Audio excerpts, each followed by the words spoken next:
So with that said, during most of 2018, I stayed on this street here, Apple Tree, near this St. Clement's Church, or Clement's Church.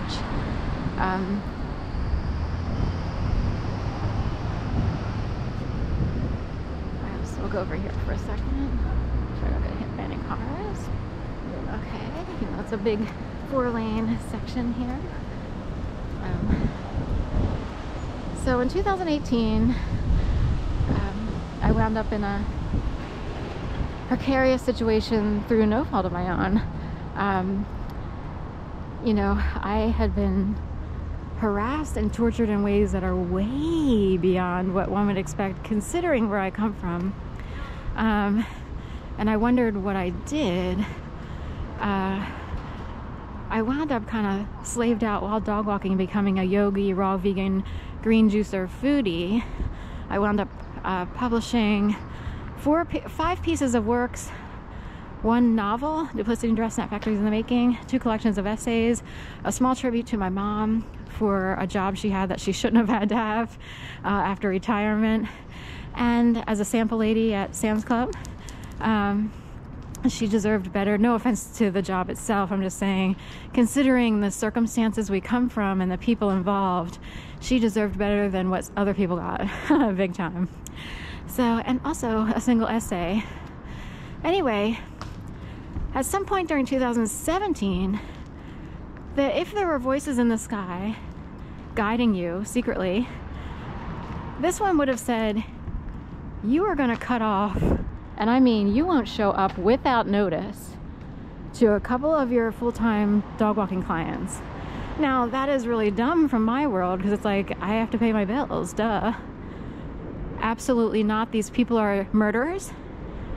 It is a very serious problem that they're willing to drag you and keep you human trafficked for so long. You will just not show up, and Sharon doesn't not show up. I give notice, you know, I come from professional land.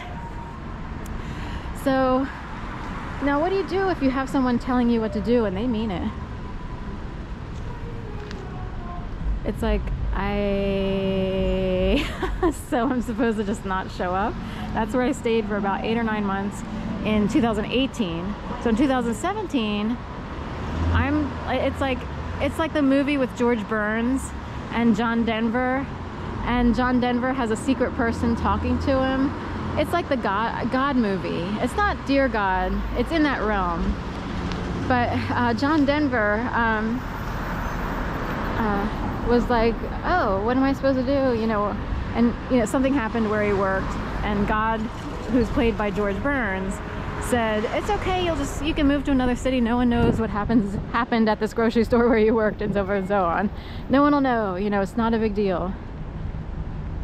So anyway, it's in that realm. George Burns, or a female version of George Burns, came in, and I'm kind of like John Denver, except I'm not a superstar. You know, I don't have the same story as him, and I won't wind up dead like him. So, an alleged suicide by flying his airplane into a mountain or something crazy. So anyway, and this person said, under no uncertain terms or whatever, you will just not show up, and we want to see what these people will do if you don't show up.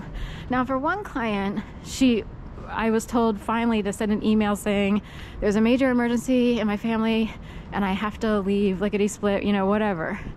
And there's a whole story why I had to mail a small mini pad to this person. It has to do with her having a baby and keeping me walking with me during a dog walk, and I magically wound up on my cycle.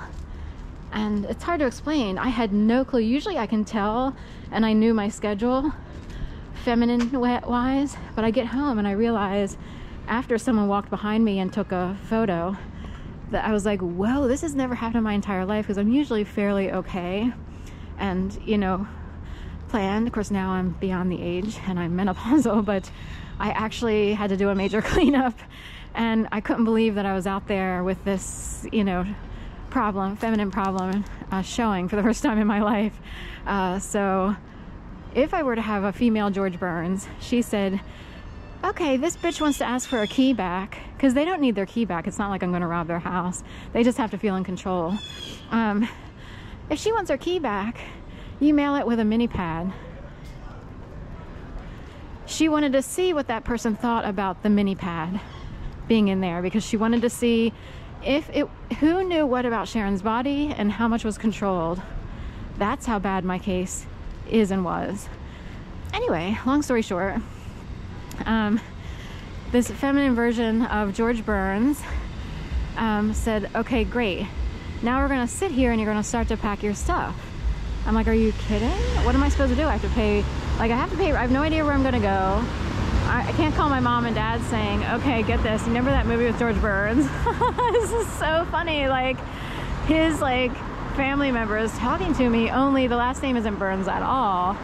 It would be more like White or similar, Jennifer White or Maureen or Mary or Jessica or Consuela, you know. And they're telling me what I'm supposed to do, but I'm scared to death and I don't want to get in any trouble. Like, I don't know what to do. But they knew, they say, that they were pulling me out of a majorly serious murderous problem. We are talking, these people are attempted murderers. By certain people in a court of law, they are considered that. So then I had to get a U-Haul van around Thanksgiving of 2017.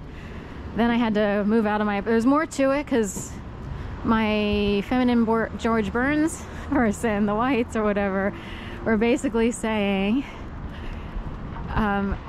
okay, buy a bunch of hay and put it, you know, decorate for the holidays and put it in your apartment.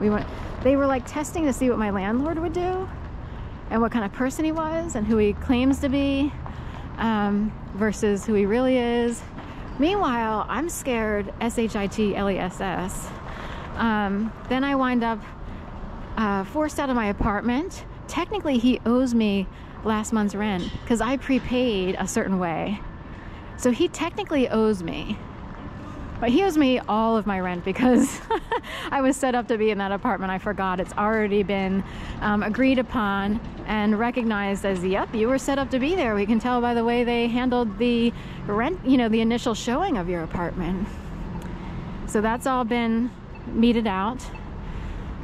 So then I'm in a U-Haul van and I keep adding time to my U-Haul van. I keep emailing saying, luckily I had a credit card, and I was like, can you charge another week on the U-Haul? Can you charge another week on the U-Haul? It's crazy. I'm like, oh my God, I'm in a U-Haul. I'm afraid I don't want to look like someone who stole a U-Haul van. But these people are so high level, they handled it and made sure the U-Haul people knew what to do and what not to do. They made sure the cop who pulled me over, and I was like, oh my God, oh my God, oh my God, oh my God, oh my God, oh my God, knew what to do and what not to do. Now, he would have judged my character immediately. I hate to say judge, but he would have known something's wrong here because something doesn't fit. What is this person doing in a van? So anyway, then the van got compounded and towed on Martin Luther King Day. Long story short, I spent a few nights on the street in the 30th Street station. That's, you know, they're open 24 hours. That's where you can go to the bathroom and everything. That's where I went to the bathroom in the U-Haul van. And then called around to a million people who I'd met in my entire life ever since being in Philadelphia, and wound up finally, after hopping from a couple houses who would let me stay for